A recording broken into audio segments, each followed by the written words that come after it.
It's story time.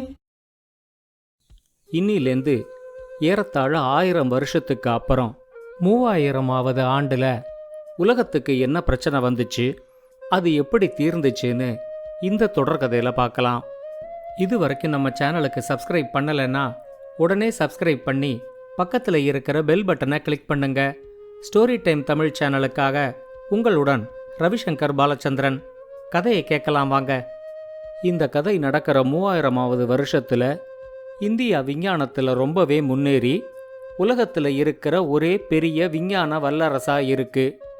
இந்தியாவுக்கு சமமா விஞ்ஞானத்தில் அதே அளவுக்கு முன்னேறி இருக்கிற இன்னொரு நாடு இருக்குன்னா அது இஸ்ரேல் மட்டும்தான். அமெரிக்கா, ரஷ்யா, பிரான்ஸ், ஜெர்மனி இது எல்லாம் விஞ்ஞானத்தில் முன்னேறி இருந்தாலும் இந்தியா இஸ்ரேல் அளவுக்கு அவங்களால விஞ்ஞானத்தில் ஆதிக்கம் செலுத்த முடியல. ஆனால் இந்தியா இஸ்ரேல் அளவுக்கு விஞ்ஞானத்திலையும் ஆயுத உற்பத்தியிலையும் இந்த 2 நாடுகள் கூட போட்டி போடுற மாதிரி ஒரே ஒரு தீவு இருந்துச்சு. அது இயற்கையா உருவான தீவு இல்லை. பெரிய பெரிய நீர்மூழ்கி கப்பலா 1000 கப்பலை ஒன்னோட ஒன்று சேர்த்து அதுக்கு மேலே ஒரு தீவை கட்டமைச்சிருந்தாங்க. செயற்கையா கட்டமைச்ச தீவுங்கிறதுனாலையும் அந்த தீவு முழுக்கவே சிவப்பு நிறம் ஆதிக்கம் செலுத்தினதுனாலையும் அந்த தீவுக்கு பேரே செயற்கை செந்தீவுன்னு வச்சு அதை ஒரு நாடா அங்கீகரிக்க சொல்லி ஐநால கேட்டிருந்தாங்க. ஆனா உலக நாடுகள் பூரா ஒன்று கூடி இந்த செயற்கை செந்தீவுக்கு தனி நாடு அங்கீகாரம் கொடுக்க கூடாது அப்படின்னு தங்களோட எதிர்ப்பை சொல்லி இருந்தாங்க. தனி நாடு அங்கீகாரம் மட்டும் இல்லாம செயற்கை செந்தீவையே மொத்தமா அழிச்சிடணும் அப்படின்னு எல்லா நாடும் நினைச்சுது. அதுக்கு காரணம் ஒரு காலத்துல உலக பணக்காரரா இருந்த கேஜ் கைரஸோட பரம்பரையை சேர்ந்த ரூடி காஸ்பர் தான் செயற்கை செந்தீவை கட்டமைச்சிருந்தாரு. ரூடி காஸ்பரும் ஒரு பெரிய விஞ்ஞானி தான். ஆனா அவரு தன்னோட விஞ்ஞான அறிவை உலகத்தோட அழிவுக்கு பயன்படுத்த ஆரம்பிச்சாரு. அவரோட எண்ணமெல்லாம் விஞ்ஞானத்தை பயன்படுத்தி நிறைய பணம் சம்பாதிச்சு இந்த மொத்த உலகத்தையும் தன்னோட கட்டுப்பாடுக்குள்ள கொண்டு வரணும் அப்படின்னு இருந்துச்சு. விஞ்ஞானத்தில் எல்லா நாடுகளையும் விட முன்னேறணுங்கிறதுக்காக பல நாட்டு விஞ்ஞானிகளுக்கும் நல்ல பதவியும் பணமும் தர்றதா ஆசை காட்டி அவங்களுக்கு செயற்கை செந்தீவில் குடியுரிமை கொடுத்திருந்தாங்க. பணத்துக்கும் வசதிக்கும் கட்டுப்படாத விஞ்ஞானிகளை கடத்திக்கிட்டாவது வந்து அவங்கள துன்புறுத்தி வேண்டிய வேலைகளை ரூடி காஸ்பர் வாங்கிக்கிட்டாரு. அந்த விஞ்ஞானிகளை 2-3 குழுவா பிரிச்சு ஒரு குழு செயற்கை செந்தீவோட பாதுகாப்பு பராமரிப்புல இருந்துச்சு. கடல் வழியாவோ இல்ல வான் வழியாவோ செயற்கை செந்தீவு மேல எந்த ஒரு நாடு தாக்குதல் நடத்தினாலும் அதை முறியடிச்சு எதிர்த்தாக்குதல் நடத்தக்கூடிய அளவுக்கு இந்த விஞ்ஞானிகள் செயற்கை செந்தீவை வலிமையா வச்சிருந்தாங்க. இன்னொரு விஞ்ஞான குழு உடலுக்கு தீங்கு விளைவிக்கிற பல்வேறு கெமிக்கல்களை கலந்து சிந்தட்டிக் முறையில் போதைப் பொருளை அதிக அளவில் உற்பத்தி செஞ்சுக்கிட்டு இருந்துச்சு. இந்த போதைப் பொருட்களை பல்வேறு நாடுகளுக்கும் சட்டத்துக்கு புறம்பா ஏற்றுமதி செஞ்சு ஏராளமான பணத்தை ரூடி காஸ்பர் சம்பாதிச்சிருந்தாரு. கிட்டத்தட்ட உலகத்தோட மொத்த மக்கள் தொகையில பாதி பேர் இந்த ரசாயன போதைப் பொருளுக்கு அடிமையா இருந்தாங்க. அவங்களால இந்த போதைப் பொருள் இல்லாம ஒரு நாள் கூட உயிர் வாழ முடியாது அப்படிங்கிற நிலைமை இருந்துச்சு. உலக நாடுகள் செயற்கை செந்தீவை அழிக்கணும் அப்படின்னு நினைச்சதுக்கு முக்கியமான காரணமே இதுதான்.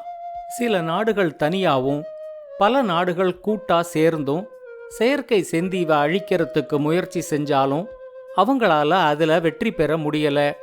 செயற்கை செந்தீவு நீர்மூழ்கி கப்பல் மேல கட்டமைக்கப்பட்டிருந்ததுனால ஒரு பெரிய ஆபத்து வரும்போது அந்த தீவே ஒரு இடத்திலேருந்து இன்னொரு இடத்துக்கு நகரக்கூடியதா இருந்துச்சு. அது மட்டும் இல்லாம ஸ்டெல்த்துங்கிற உயர்ந்த தொழில்நுட்பத்தை வச்சு அந்த தீவை எந்த ரேடார்லையும் எந்த சேட்டிலைட்டாலையும் எந்த சென்சாராலையும் கண்டுபிடிக்க முடியாத அளவுக்கு நல்ல தொழில்நுட்பத்தோட கட்டமைச்சிருந்தாங்க. ரூடி காஸ்பரை அந்த தீவில் இருந்த விஞ்ஞானிகள் எல்லாம் ஆர்சின்னு தான் கூப்பிடுவாங்க. இந்த ஆர்சியோட வலதுகரமாயிருந்து செயற்கை செந்தீவோட விஞ்ஞான வளர்ச்சிக்கு காரணமாயிருந்த விஞ்ஞானி பேரு பாபின். பாபின் ஒரு காலத்துல இந்தியாவோட தலைமை விஞ்ஞானியா இருந்து பணத்துக்கும் வசதிக்கும் ஆசைப்பட்டு செயற்கை செந்தீவுல குடியேறினவரு. பாபின் நாட்டுக்கு துரோகம் செஞ்சுட்டு போனதுக்கு அப்புறம் அந்த தலைமை விஞ்ஞானி பதவி பல்தேவுக்கு வந்துச்சு.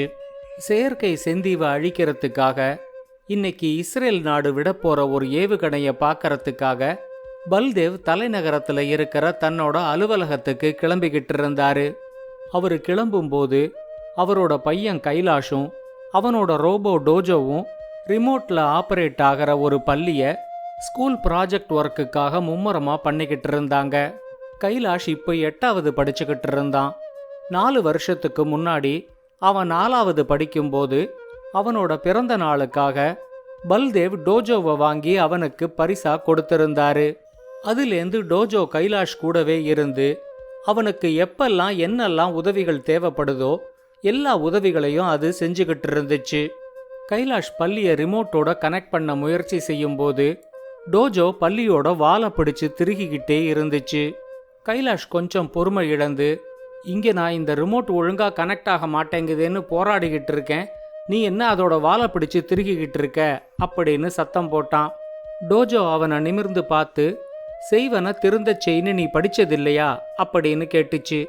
கைலாஷ் அதை அறகுறையா காதுல வாங்கிக்கிட்டு, என்னது செய்வினையா, என்னோட பள்ளிக்கு நீ சூனியம் வைக்க போறியா அப்படின்னு திரும்ப கேட்டான். டோஜோ அவங்கிட்ட, சூனியமும் இல்லை ஒன்றும் இல்லை, ஒரு வேலையை செஞ்சா அதை சரியா செய்யணும், உன்ன மாதிரி அந்த வேலையை வேற யாராலையுமே செய்ய முடியாது அப்படிங்கிற மாதிரி உன் வேலை இருக்கணும், அதுதான் செய்வன திருந்த செய், ஔவையார் சொல்லி இருக்காங்க, இதெல்லாம் உனக்கு எங்க தெரிய போகுது அப்படின்னு சொல்லிச்சு.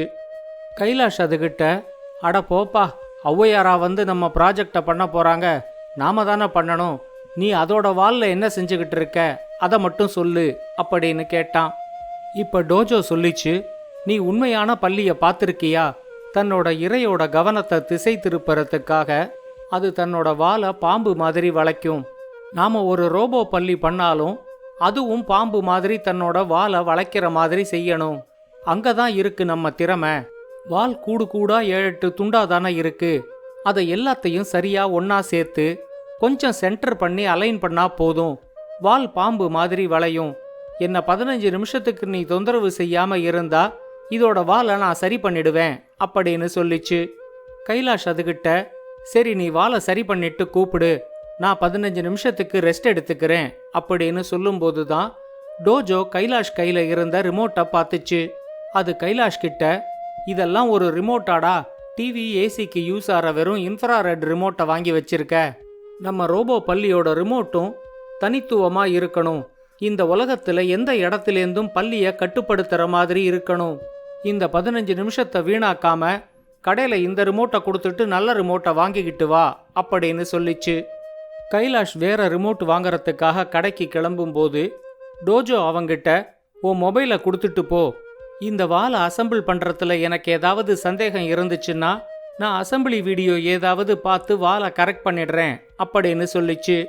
கைலாஷ் நல்லதா ஒரு ரிமோட் வாங்கிக்கிட்டு 15 நிமிஷத்துல திரும்ப வர்றதுக்குள்ள டோஜோ பள்ளியோட வாலை சரி பண்ணிடுச்சு. ஆனா அது கைலாஷ் மேல செம கோபத்துல இருக்குன்னு அதோட கண்ணை பார்த்தே கைலாஷ் கண்டுபிடிச்சிட்டான். என்னவா இருக்குன்னு கைலாஷ் யோசிக்கிறதுக்கு முன்னாடி டோஜோ அவங்கிட்ட, மனுஷனாடா நீ, 4 வருஷமா ஒரு ரோபோவா இல்லாம உன் கூட ஒரு ஃப்ரெண்டு மாதிரி பழகிக்கிட்டு இருக்கேன், ரோபோ ஃபார் சேல்னு என் ஃபோட்டோவோட ஒரு ஆடு போட்டு வச்சிருக்க, இந்த 4 வருஷத்துல பார்க்குக்கு போய் நாம எவ்வளவு நாள் விளையாடி இருப்போம், அதெல்லாம் மறந்துட்டியா, விளையாடினதை மறந்தாலும் நான் உனக்கு என்னெல்லாம் செஞ்சிருக்கேன்னு யோசிச்சு பாரு, நீ புக் டேபை மறந்துட்டு போயிட்டு இது வரைக்கும் 4 தடவை என்ன உன் ஸ்கூல் வரைக்கும் கொண்டு கொடுக்கறதுக்காக ஓட விட்டுருக்க, உன் வெக்கேஷன் ஃபுல்லா விளையாடிட்டு லாஸ்ட் டே அன்னைக்கு நீ நிறைய ஹோம்ஒர்க்கை வச்சுக்கிட்டு திணறினப்போ போனா போகுதுன்னு என்னோட ஸ்கேனரில் உன் ஹேண்ட் ரைட்டிங்கை ஸ்கேன் பண்ணி உன் ஹேண்ட் ரைட்டிங் மாதிரியே உன் ஹோம்ஒர்க் பூரா நான் எழுதி கொடுத்தேன், ஆனால் அதுக்கு நீ என்ன செஞ்ச, அடுத்த வெக்கேஷனில் உன் கிளாஸ்மேட் ஷர்மிலியை இம்ப்ரெஸ் பண்ண அவ ஹோம்ஒர்க் எல்லாத்தையும் மொத்தமாக வாங்கிக்கிட்டு வந்து என் தலையில் கட்டி என்ன எழுத விட்டு என் கையை ஒடிச்ச, அது மட்டுமா உன் தலை மாதிரியே இருக்கிற ஒரு ப்ரஷ்ஷை என் கையில் கொடுத்து 3 தடவை உன் டாய்லெட்டை க்ளீன் பண்ண விட்ட, அப்பவே அந்த ப்ரஷ்ஷால உன் மண்டையில போட்டிருக்கணும், என்ன மாதிரி இவ்வளவு வேலை செய்யற ஒரு ரோபோவை காட்டு, இரக்கமே இல்லாம என்ன போய் சேல் பண்றதுக்கு ஆடு போட்டிருக்க அப்படின்னு சொல்லிக்கிட்டு கைலாஷோட மொபைல்ல இருந்த அந்த ஆடை டெலீட் பண்ணி விட்டுச்சு. கைலாஷ் அதுகிட்ட ரொம்ப பொறுமையான குரல்ல, இல்லடா டோஜோ, நீ இப்பெல்லாம் ரொம்ப ஸ்லோ ஆயிட்ட. நேத்து எனக்கு முடிவெட்டி விட நீ எவ்வளவு நேரம் எடுத்துக்கிட்டேன்னு யோசிச்சு பாரு அப்படின்னு சொல்லிக்கிட்டு இருக்கும்போதே டோஜோ அவங்கிட்ட, ஸ்லோ ஆனா சேல் பண்ணிடுவியா? என் பிரெயின் இன்னும் நல்லா தானே இருக்கு. வாங்கினதுலேருந்து இது வரைக்கும் ஒரு தடவை கூட பேட்டரி மாற்றவே இல்லை. 4 வருஷமா ஒரு பேட்டரி உழைச்சிச்சுன்னா ஸ்லோவாக தான் இருக்கும். புதுசாக ஒரு பேட்டரியை வாங்கி போட்டு அப்புறம் என் பர்ஃபார்மன்ஸை பாரு. அதை விட்டுட்டு ஸ்லோவானா நீ என்ன சேல் பண்ணிடுவியா அப்படின்னு கேட்டுச்சு. கைலாஷ் இப்போ அதுகிட்ட, சாரிடா டோஜோ, இந்த ஐடியா எனக்கு வரவே இல்லை. நான் இப்போவே போய் உனக்கு ஒரு புது பேட்டரி வாங்கிக்கிட்டு வரேன் அப்படின்னு சொல்லிட்டு மறுபடியும் கடைக்கு கிளம்பினான். டோஜோ அவங்கிட்ட, உன்னை நம்ப முடியாது, ரிமோட் வாங்கின மாதிரி மட்டமான எதையாவது வாங்கிக்கிட்டு வந்துடுவ. நானும் உன் கூட வரேன். எனக்கு வேண்டிய பேட்டரி கான்ஃபிகரேஷனை நானே பார்த்து வாங்கிக்கிறேன் அப்படின்னு சொல்லிட்டு பல்லியை அப்படியே போட்டுட்டு கைலாஷ் கூட அதுவும் கடைக்கு கிளம்பிச்சு. அவங்க 2 பேரும் வீட்டை விட்டு வெளியே வந்தப்போ தலைநகரமே ரொம்ப பரபரப்பா இருந்துச்சு. செயற்கை செந்தீவை அழிக்கிறதுக்காக இஸ்ரேல் விட போற ஏவுகணைய சர்க்கியூட் டிவியில பார்க்கறதுக்கு மக்கள் எல்லாரும் தயாரா இருந்தாங்க.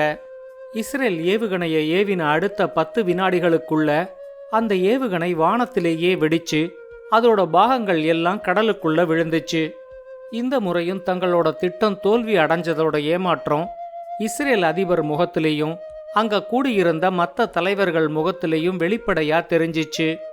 சர்க்கியூட் டிவியில அதை பார்த்துக்கிட்டு இருந்த மக்கள் ஓன்னு கத்தி கூச்சல் போட்டாங்க. கைலாஷ் அப்ப எதேச்சையா வானத்தை பார்த்தப்போ வானத்துல பச்சை நிறத்துல ஒரு நட்சத்திரம் மேகத்துக்கு நடுவில் வேகமா போய்கிட்டு இருக்கிறத அவன் கவனிச்சான். இத பத்தி தன்னோட அப்பா பல்தேவ் கிட்ட சொல்லணும் அப்படின்னு நினைச்சுக்கிட்டே அவன் டோஜோவை கூட்டிக்கிட்டு கடைக்கு போய் அது கேட்ட மாதிரியான கான்ஃபிகரேஷன்ல ஒரு பேட்டரியை வாங்கி அதுக்கு போட்டான். புது பேட்டரி போட்ட உடனே டோஜோவோட உடம்பும் மூளையும் புது வேகத்துல செயல்பட ஆரம்பிச்சிடுச்சு. அது கடை வாசல்லையே சந்தோஷத்துல கொஞ்ச நேரத்துக்கு குதிச்சு டான்ஸ் ஆடிக்கிட்டு இருந்துச்சு. கைலாஷ் கிட்ட, பேட்டரி வாங்கி கொடுத்ததுக்கு ரொம்ப நன்றி செல்லம், உன்னை நான் வீட்டுக்கு தூக்கிக்கிட்டு போறேன் அப்படின்னு சொல்லி 2 கையிலையும் கைலாஷை தூக்கிக்கிட்டே வீட்டுக்கு வந்து சேர்ந்துச்சு. அடுத்து வந்த 1 மணி நேரத்துக்குள்ள டோஜோவும் கைலாஷுமா சேர்ந்துகிட்டு ரோபோ பல்லிய முழுசா தயார் செஞ்சிட்டாங்க. ரிமோட் கூட கனெக்ட் ஆனதுக்கான அடையாளமா ரோபோ பல்லியோட மூக்கு நுனியில நீல நிறத்துல கண்ணுக்கு புலப்படாத ஒரு சின்ன விளக்கு ஒரு நிமிஷத்துக்கு ஒரு தடவை எரிஞ்சு அணைஞ்சுக்கிட்டு இருந்துச்சு. டோஜோ கைலாஷ் கிட்ட, இப்ப இந்த பல்லிய பாரு, எந்த குறையுமே சொல்ல முடியாத அளவுக்கு அவ்வளவு அழகா வந்திருக்கு. இப்படி ஒரு வேலையை செஞ்சாதான் வேலை செஞ்ச திருப்தி நமக்கு கிடைக்கும் அப்படின்னு சொல்லிச்சு. இந்த கதையோட தொடர்ச்சிய அடுத்த பகுதியில் கேட்கலாம். இந்த கதையை பத்தின உங்களோட கருத்துக்களை ஸ்டோரி டைம் தமிழ் யூடியூப் சேனல்லையும் பாட்காஸ்ட்லையும் பின்னூட்டத்தில் கமெண்ட்ஸாக பதிவு பண்ணுங்க. இந்த கதை உங்களுக்கு பிடிச்சிருந்தா லைக் பண்ணுங்க, கமெண்ட் பண்ணுங்க, ஷேர் பண்ணுங்க. மறக்காம ஸ்டோரி டைம் தமிழ் சேனலை சப்ஸ்கிரைப் பண்ணுங்க. அப்படியே பக்கத்துல இருக்க அந்த பெல் ஐகானை கிளிக் பண்ணுங்க.